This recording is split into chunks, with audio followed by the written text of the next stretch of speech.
JPSC, JSSC और अब एक ऐसा दावा जिसने झारखंड की भर्ती व्यवस्था पर सबसे बड़ा सवाल खड़ा कर दिया है। अगर सिर्फ 14वीं जेपीएससी की सीबीआई जांच हुई तो क्या जेएसएससी सीजीएल का भी पूरा खेल सामने आ जाएगा?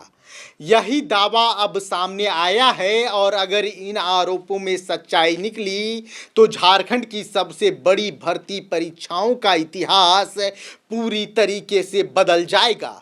अब तक पूरा फोकस 14वीं जेपीएससी पर था, ओएमआर विवाद, एजेंसी पर सवाल, गिरफ्तारियां, लेकिन अब मामला उससे कहीं आगे जा चुका है। दावा किया जा रहा है कि जेपीएससी कोई अलग घटना नहीं थी, बल्कि यह उसी सिस्टम का हिस्सा है जिसने सालों से भर्ती परीक्षाओं के साथ खेल होता रहा। सबसे बड़ा सवाल जेएसएससी सीजीएल को लेकर उठाया गया है। आरोप है कि जेएसएससी सीजीएल सिर्फ एक पेपर लीक नहीं हुआ था, बल्कि पूरी भर्ती प्रक्रिया को प्रभावित करने वाला रैकेट काम कर रहा था।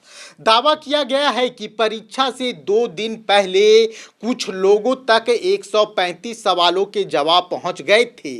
उनमें से करीब 120 सवाल हूबहू सही निकले। अब सवाल ये है, अगर परीक्षा वाले दिन ही सीलबंद पेपर सेंटर तक पहुंचता है तो फिर 2 दिन पहले जवाब किसके पास से निकले? क्या बिना परीक्षा एजेंसी के मिली भगत के ऐसी कोई घटना संभव है? यही सवाल अब पूरे सिस्टम पर उठाया जा रहा है, पूछा जा रहा है।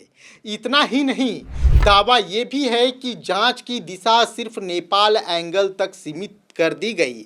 जो असली मामला था वो कोर्ट तक पहुंचा ही नहीं, जबकि नियामतपुर, पश्चिम बंगाल, दूसरे राज्यों और कथित नेटवर्क की पूरी तरह से जांच हुई ही नहीं। यानी क्या असली खिलाड़ियों तक जांच कभी पहुंची ही नहीं? यही से कहानी और गंभीर हो जाती है। कहा जा रहा है कि शुरुआती जांच में जिन तथ्यों का जिक्र किया गया, बाद में अदालत में दाखिल दस्तावेजों में उन्हीं तथ्यों की भाषा तक बदल दी गई। जहां पहले बड़ी संख्या में सही सवाल मिलने की बात थी, बाद में उसे कुछ सवालों तक सीमित कर दिया गया। अगर ऐसा हुआ तो आखिर क्यों हुआ? क्या जांच पर किसी तरह का दबाव था? क्या केस की दिशा बदल दी गई? यही सवाल अब उठाए जा रहे हैं। और सबसे बड़ा एंगल, अगर सीबीआई सिर्फ 14वीं जेपीएससी की जांच करेगी तो क्या उसे जेएसएससी सीजीएल की फाइलें भी खोलनी पड़ेगी? क्या परीक्षा एजेंसियों की भूमिका भी जांच होगी? क्या भर्ती परीक्षाओं का पूरा नेटवर्क सामने आएगा?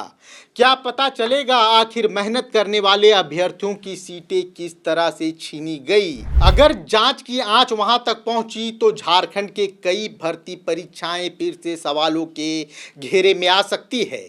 फिलहाल ये गंभीर आरोप है, लेकिन एक बात साफ है, अगर सीबीआई का जांच का दायरा बढ़ा तो सिर्फ जेपीएससी ही नहीं, जेएसएससी सीजीएल की भी परतें खुल सकती है। अब सबसे बड़ा सवाल आपसे, क्या जेपीएससी के साथ साथ जेएसएससी सीजीएल की भी सीबीआई जांच होनी चाहिए? क्या अदालत में जो साक्ष्य प्रस्तुत किए गए उसके साथ छेड़छाड़ हुई? क्या जेएसएससी सीजीएल के जांच में दबाव डाला गया? कोई एक्सटर्नल प्रेशर उस मामले में काम कर रहा था? क्या जेएसएससी सीजीएल की सीटें बेची गई?